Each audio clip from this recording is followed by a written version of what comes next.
जय हिंद। आज हम बात करेंगे आम बजट की, जो कि भारतीय संसदीय प्रणाली के अनुसार प्रतिवर्ष 1 फरवरी को बजट सत्र के दौरान आम बजट भारत के संसद के पटल पर रखा जाता है,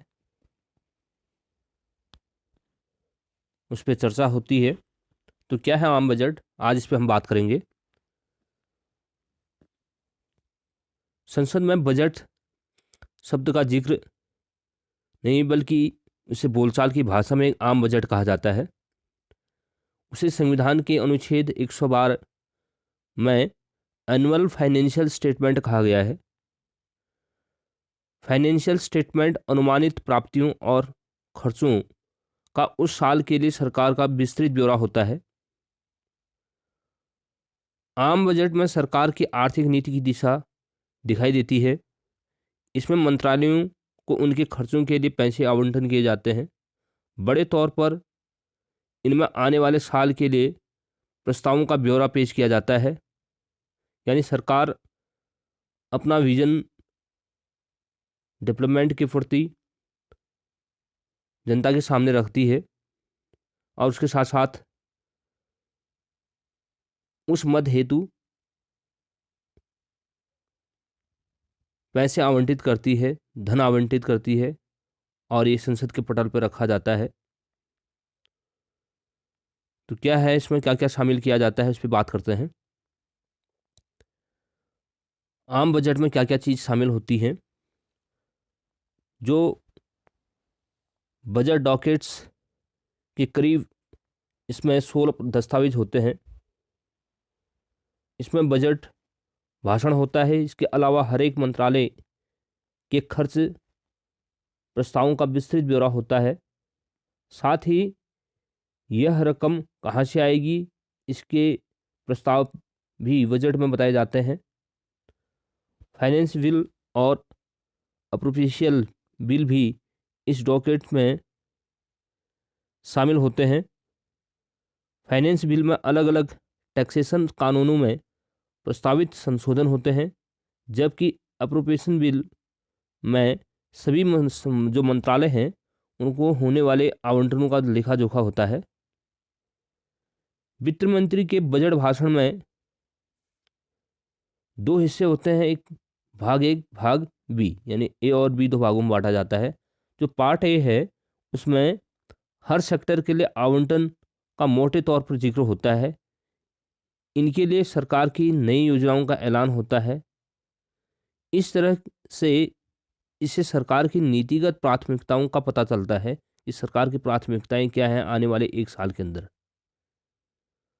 पार्ट बी में सरकार के खर्च के लिए पैसा जुटाने के लिए टैक्सेशन का प्रस्ताव होता है कि पैसा आखिर जो राजस्व है वो कैसे जुटाएगी सरकार, किस स्लैब में टैक्स का कितना भाग किस स्लैब में लगाया जाएगा, इस पर चर्चा होती है। इसमें पार्ट बी में इसमें प्रस्ताव होते हैं।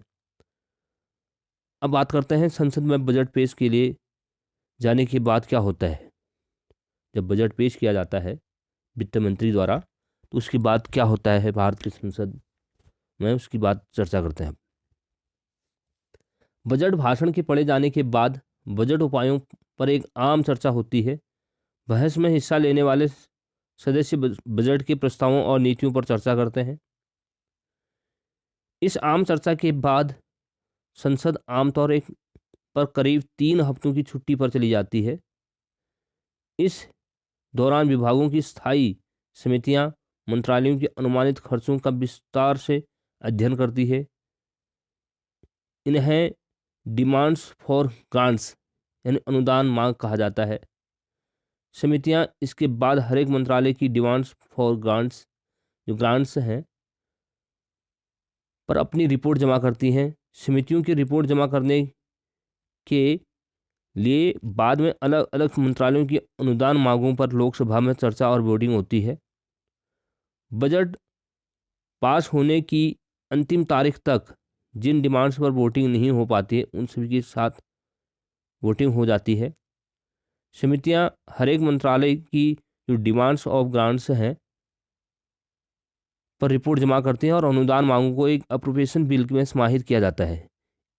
इसे संसद के पास किया जाना जरूरी है। जो संसद है, संसद से उसको पास करना है, ये सरकार की प्राथमिकता रहती है, वो बहुत ज़रूरी होती है।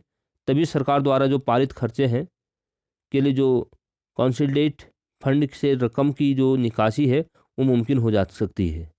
अंत में जो फाइनेंस बिल है उस पर वोटिंग होती है। फाइनेंस बिल के पास होने के बाद ही ये साथ साथ जो बजटीय प्रक्रिया है वो समाप्त हो जाती है। बजट में वित्तीय प्रावधानों व लोकसभा की चर्चा जरूरी होती है। लोकसभा में इसकी ज़्यादा भूमिका रहती है बजट के प्रावधान पर, और यहाँ मंत्रालयों की मांगों पर भी चर्चा होती है। राज्यसभा में मंत्रालयों के कामकाज पर चर्चा होती है। मंत्रालयों के कामकाज की बहस में मंत्रालयों के कामों और उनकी उपलब्धियों और भविष्य में उनके रोड मैप और खामियों की चर्चा भी होती है। इस साल का जो बजट, रेल बजट है, उसको भी आम बजट के साथ मिला दिया गया है। इसका मतलब यह है कि इससे पहले ये मुकाबला कुछ अलग होगा। अगर हम बात करें, 1924 से ही संसद में एक अलग रेल बजट पेश किया जाता है। इस बार रेल बजट को भी आम बजट के साथ जब मिलाया गया, तो इस तरह से आम बजट के हम सभी प्रस्तावों को शामिल करते हैं, और इसका मतलब ये है कि आम बजट में सभी प्रस्ताव शामिल होंगे, और जो कि पहले रेल बजट अलग होता था उस पर भी चर्चा होती है। हालांकि जैसे वित्त मंत्री ने जिक्र किया था कि रेलवे की स्वायत्ता बरकरार रहेगी, अपने वित्तीय फैसले खुद लेगी, संसद मंत्रालय खर्चों पर चर्चा करेगी। अब तक रेलवे मंत्रालय को केंद्र सरकार के ग्रांट्स, जो ग्रॉस बजटरी रिपोर्ट है, सपोर्ट मिलता था वहाँ से, ताकि अपने नेटवर्क का विस्तार और अन्य काम कर सके। रेलवे इस इन्वेस्टमेंट के बदले एक रिटर्न सरकार को देती है, जिसे डिविडेंड यानी लाभांश कहा जाता है। इस साल से रेलवे को इस तरह के डिविडेंड को सरकार को नहीं चुकाना होगा। यहाँ कुछ बिंदु पर हम बिंदु दिए जा रहे हैं जो बजट दस्तावेज में, जिनको आपको सुनने में मिलता है, उन बिंदुओं पर आप चर्चा करते हैं। यानी पूंजीगत खर्च, जिसको हम बोलते हैं कैपिटल एक्सपेंडिचर।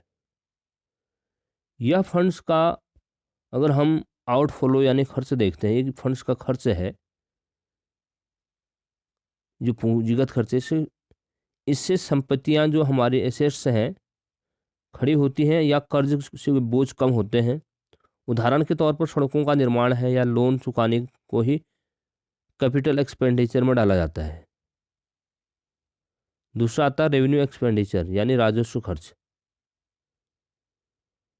कैपिटल एक्सपेंडिचर में वर्गीकृत किए गए खर्चों को छोड़ करके सभी जो खर्च हैं वो रेवेन्यू एक्सपेंडिचर में आते हैं। इससे जो एसेट्स हैं या लाइबिलिटीज हैं, दायित्व हैं, वो कोई फर्क नहीं पड़ता है।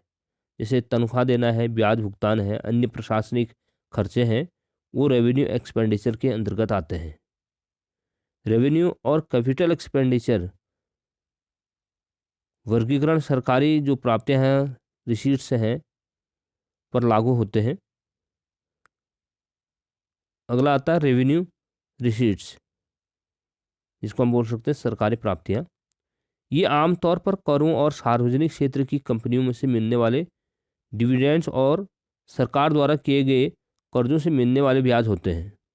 जो सरकार सार्वजनिक तौर पर जो कंपनियों से जो उनको डिविडेंड्स मिलेंगे या सरकार द्वारा जो कर्जों से जो उनको ब्याज प्राप्त होगा, वो रेवेन्यू रिसीट्स कहलाएगा।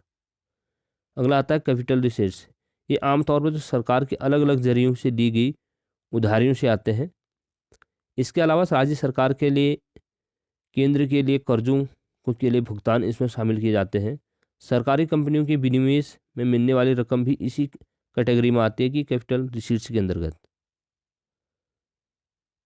अब बात करते हैं राजस्व घाटा यानी फिक्सल्स डिफिसिट। कुल सरकारी खर्चों का कुल सरकारी प्राप्तियों से ज़्यादा होना,